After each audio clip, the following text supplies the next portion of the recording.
আজকের বিএনপির নেতৃবৃন্দ আছেন, আপনাদেরকে আমরা ছোট্ট করে বলতে চাই, ভুলা যাবে না মামুল হকদের কুরবানি ভুলা যাবে না, ওলামায়ে দেওবন্দের কুরবানি ভুলা যাবে না। আজকের বিএনপির নেতৃবৃন্দ আছেন, আপনাদেরকে আমরা ছোট্ট করে বলতে চাই, আগামী বাংলাদেশে আপনারা আমাদেরকে ভুলে যাবেন না, আমাদের রক্ত আপনারা ভুলবেন না।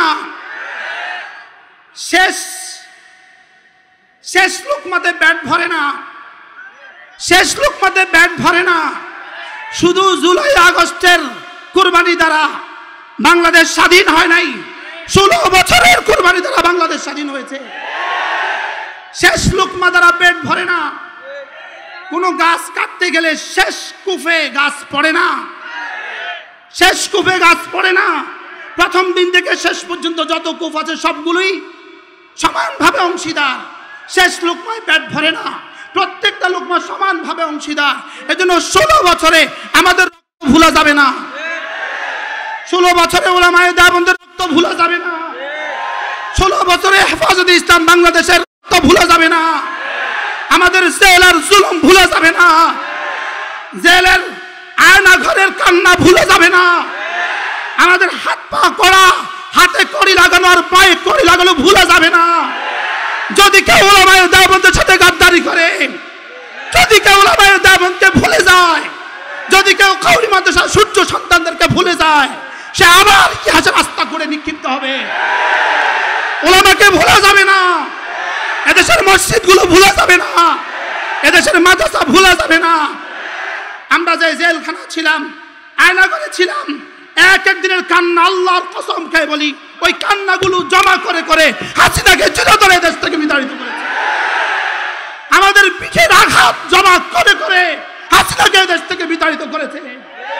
আমাদের রক্তভূমি জমা করে করে হাসিনাকে দেশ থেকে বিতাড়িত করেছে। ভুলা যাবে না মামুল হকদের কুরবানি ভুলা যাবে না, ওলামায়ে দেওবন্দের কুরবানি ভুলা যাবে না, শাপলা চত্বরের কুরবানি ভুলা যাবে না। শাপলা চত্বরের কুরবানিকে যদি কেউ ভুলে যায়, সেজন্য ইতিহাসের সাথে গাদ্দারি করলো।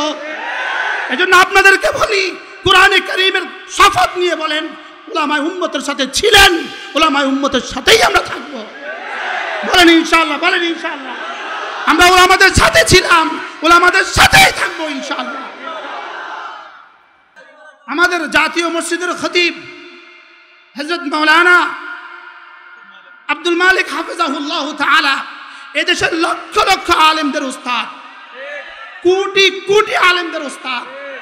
আমাদের মতো মুশতাকুন নবী আমরা যারা আছি, আমাদের মতো মানুষগুলো তার সামনে দুজানু হয়ে বসে এক পৃষ্ঠা পড়ার যোগ্যতা কমপক্ষে আমার নাই, আমাদের মতো মানুষগুলোর নাই। হযরত মাওলানা আব্দুল মালিক হাফিজাহুল্লাহ তিনি বাইতুল মুকাররমের জাতীয় মসজিদের মসনদে বসে তিনি বলেছেন, ঈদে মিলাদুন নবী এই শব্দ কোরআনে নাই, এই শব্দ হাদিসে নাই, এই শব্দ পৃথিবীর কোথাও নাই, এই শব্দ সম্পূর্ণভাবে দ্বীনের মধ্যে নতুন আমদানি করা হয়েছে।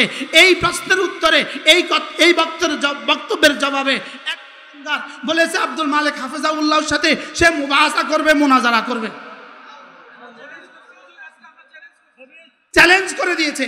আমরা তার চ্যালেঞ্জ গ্রহণ করলাম। আমি আদনা মুশতাকুন নবী তৈয়ার আছি। কি ভাই, কার সাথে চ্যালেঞ্জ ছুড়েছ? বেশি থেকে বেশি কামেল পাস করেছো, এটাই তো শেষ কথা না? কিন্তু সৌভাগ্য বলবো না দুর্ভাগ্য বলবো, আমি দাখিল পাস, আমি আলেম পাস, আমি ফাজল পাস, আমি কামেল পাস। শুধু পাস না, আমি স্ট্যান্ড করছি। আমি কিন্তু সুন্নি হুজুর, 100% সুন্নি হুজুর।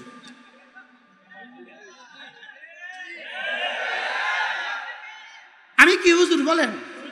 100% সুন্নি হুজুর। আমি 100% সুন্নি হুজুর, 100% সুন্নি হুজুর। আমি কি হুজুর বলেন? আমি 100%, আমি কামেল পাস, আমি কামেল 100, আমি স্ট্যান্ড করছি কামেলে, আমি ফাজলে স্ট্যান্ড করছি, আমি দাখিল আলমে ফার্স্ট ক্লাস পাইছি, আমি কামেল মাছের মহাদ্দেশ ছিলাম। তা আমি সুন্নি, কি বললে সুন্নি হওয়া যায়? আমাদেরকে একটু কষ্ট না, কি বললে সুন্নি হওয়া যায়? মনে বুঝেন না। যদি কামেল পাস করলে সুন্নি হওয়া যায়, তা আমি তো কামেল পাস। মনে আনিস কি পাস? জোরে কয় না। মনে আমজাদ কি পাস? আমরা তো সব কামেল পাস, তো কি বললে সুন্নি হওয়া যায়?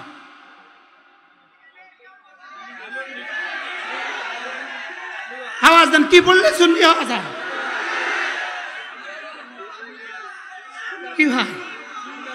তাহলে আমরাই প্রকৃত আহলে সুন্নাত ওয়াল জামাত, আমরাই প্রকৃত আহলে সুন্নাত ওয়াল জামাত। মান আলাইহি ওয়া আসহাবি, আল্লাহ রাসূল বলেন আমি এবং আমার সাহাবারা যে আদর্শের উপরে আছে, এই আদর্শের উপরে যারা থাকবে তারাই আহলে সুন্নাত ওয়াল জামাত, তারাই আহলে সুন্নাত ওয়াল জামাত, তারাই সুন্নি, তারাই মুমিন, তারাই মুসলিম। আর যদি এই আদর্শের উপরে না থাকে দাবিদার, এরা সুন্নি নামের ভুয়া সুন্নি দাবিদার। এরা কি বলেন? এরা কি দাবিদার? এরা দাবিদার না আসল সুন্নি? বলেন এরা কি? এরা দাবিদার, দাবিদার। আসল সুন্নি আমরা, আহলে সুন্নাত ওয়াল জামাত, আসল আহলে সুন্নাত ওয়াল জামাত আমরা। উলামায়ে দেওবন্দ আসল আহলে সুন্নাত ওয়াল জামাত। বলেন বলেন বলেন, উলামায়ে দেওবন্দ, আমরা উলামায়ে দেওবন্দ। আমাদের নেতৃবৃন্দের, আজকের বিএনপির নেতৃবৃন্দ আছেন, আপনাদেরকে আমরা ছোট্ট ক্ষুদ্র বলতে চাই, আগামী বাংলাদেশে আপনারা আমাদেরকে ভুলে যাবেন না, আমাদের রক্ত আপনারা ভুলবেন না। শেষ লোকমাতে পেট ভরে না, শেষ লোকমাতে পেট ভরে না। শুধু জুলাই আগস্টের কুরবানি দ্বারা বাংলাদেশ স্বাধীন হয় নাই, 16 বছরের কুরবানি দ্বারা বাংলাদেশ স্বাধীন হয়েছে। শেষ লোকমা দ্বারা পেট ভরে না। কোনো গাছ কাটতে গেলে শেষ কুফে গাছ পড়ে না, শেষ কুফে গাছ পড়ে না। প্রথম দিন থেকে শেষ পর্যন্ত যত কুফ আছে সবগুলোই সমানভাবে অংশীদার। শেষ লোকমায় পেট ভরে না, প্রত্যেকটা লোকমা সমানভাবে অংশীদার। এজন্য 16 বছরে আমাদের রক্ত ভুলা যাবে না, 16 বছরে উলামায়ে দেওবন্দের রক্ত ভুলা যাবে না, 16 বছরে হেফাজতে ইসলাম বাংলাদেশের রক্ত ভুলা যাবে না, আমাদের জেলের জুলুম ভুলা যাবে না, জেলের আয়না ঘরের কান্না ভুলা যাবে না, আমাদের হাত পা করা, হাতে কড়ি লাগানো আর পায়ে কড়ি লাগানো ভুলা যাবে না। যদি কেউ উলামায়ে দেওবন্দের সাথে গাদ্দারি করে, যদি কেউ উলামায়ে দেওবন্দকে ভুলে যায়, যদি কেউ কওমি মাদ্রাসার সূর্য সন্তানদেরকে ভুলে যায়, সে আবার ইতিহাসের রাস্তা করে নিক্ষিপ্ত হবে। উলামাকে ভোলা যাবে না, এদেশের মসজিদগুলো ভোলা যাবে না, এদেশের মাদ্রাসা ভোলা যাবে না। আমরা যে জেলখানা ছিলাম, আয়নাঘরে ছিলাম, এক দিনের কান্না, আল্লাহর কসম খেয়ে বলি, ওই কান্নাগুলো জমা করে করে হাসিনাকে চিরতরে দেশ থেকে বিতাড়িত করেছে। আমাদের পিঠের আঘাত জমা করে করে হাসিনাকে দেশ থেকে বিতাড়িত করেছে। আমাদের রক্তভূমি জমা করে করে হাসিনাকে দেশ থেকে বিতাড়িত করেছে।